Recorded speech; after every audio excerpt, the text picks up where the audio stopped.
कुछ लोग इतिहास बनाते हैं, कुछ लोग इतिहास का हिस्सा बनते हैं, लेकिन कुछ लोग ऐसे होते हैं जिनकी मौत भी इतिहास को झकझोर देती है। और ऐसा ही एक नाम है श्रीमती इंदिरा गांधी, भारत की पहली महिला प्रधानमंत्री, जिसने न सिर्फ देश को एक नई दिशा दी बल्कि अपने फैसलों से पूरी दुनिया को हैरान कर दिया। लेकिन उनका अंत एक ऐसा अंत था जिसे सोचकर आज भी रूह कांप जाती है। मैं आज जिंदा हूं, कल रहूं या न रहूं, मुझे गर्व है कि मैंने अपनी जिंदगी देश सेवा में लगाई है। ये शब्द थे इंदिरा गांधी के उनकी मौत से ठीक एक दिन पहले बोले गए, 30 अक्टूबर 1984 को उड़ीसा के भुवनेश्वर में एक चुनावी सभा के दौरान।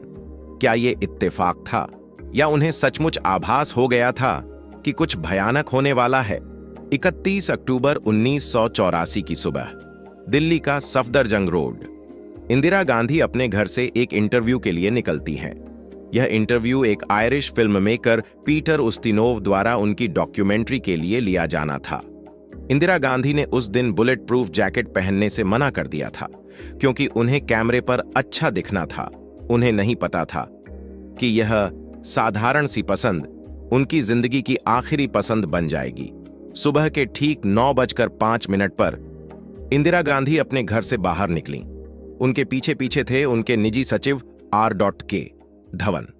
तेज कदमों से चलती हुई वह उस गेट की ओर बढ़ीं जो सफदरजंग रोड को एक अकबर रोड से जोड़ता है।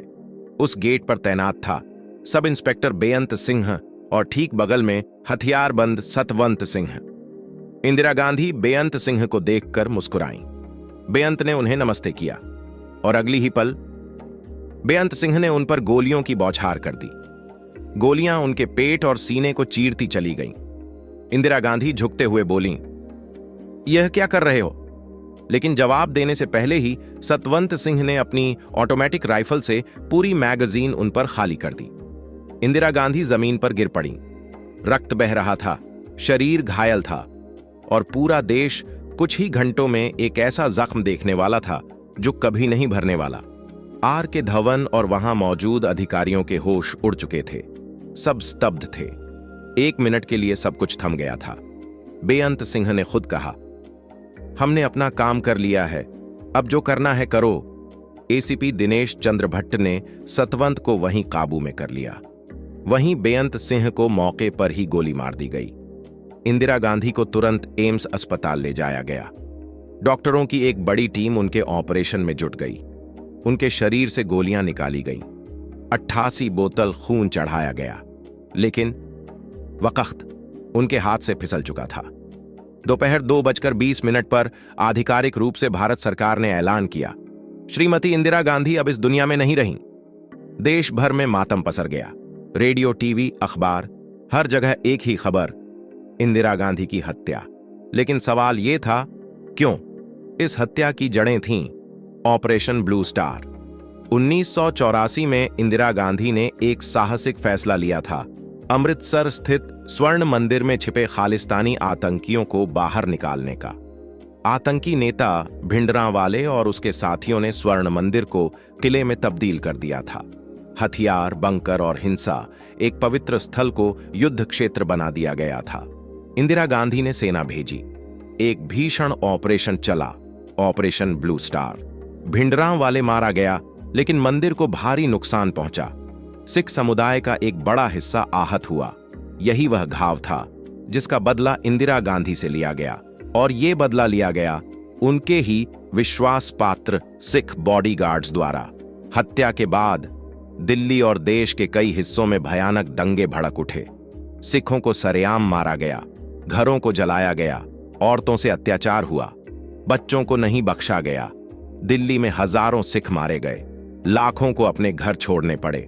यह 1984 का सिख विरोधी दंगा था, जिसे आज भी भारतीय लोकतंत्र के इतिहास का काला अध्याय कहा जाता है। 3 नवंबर 1984, दिल्ली का शक्ति स्थल। हजारों लोगों की उपस्थिति में देश ने इंदिरा गांधी को अंतिम विदाई दी। उनका शरीर अग्नि को समर्पित किया गया, लेकिन उनकी यादें हमेशा के लिए इस मिट्टी में समा गईं।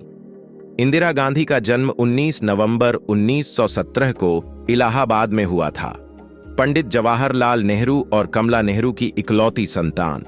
बचपन से ही देशभक्ति का माहौल देखा और जवानी में राजनीति में कदम रखा।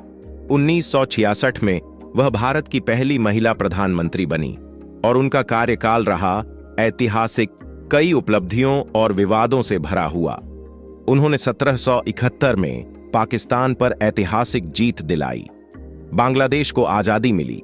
उन्होंने बैंकों का राष्ट्रीयकरण किया, गरीबी हटाओ का नारा दिया और पूरे देश में एक करिश्माई नेता की पहचान बनाई। इन्हीं साहसिक फैसलों के कारण उन्हें आयरन लेडी कहा गया। इंदिरा गांधी की हत्या केवल एक प्रधानमंत्री की मौत नहीं थी, बल्कि यह भारत के लोकतंत्र, राजनीति और समाज को हिलाने वाला एक हादसा था। इसने दिखाया कि आतंक, बदले और नफरत के खेल में सबसे बड़ा नुकसान देश का होता है। इंदिरा गांधी अब नहीं हैं, लेकिन उनका साहस, उनका नेतृत्व और उनका बलिदान आज भी इस देश की प्रेरणा है।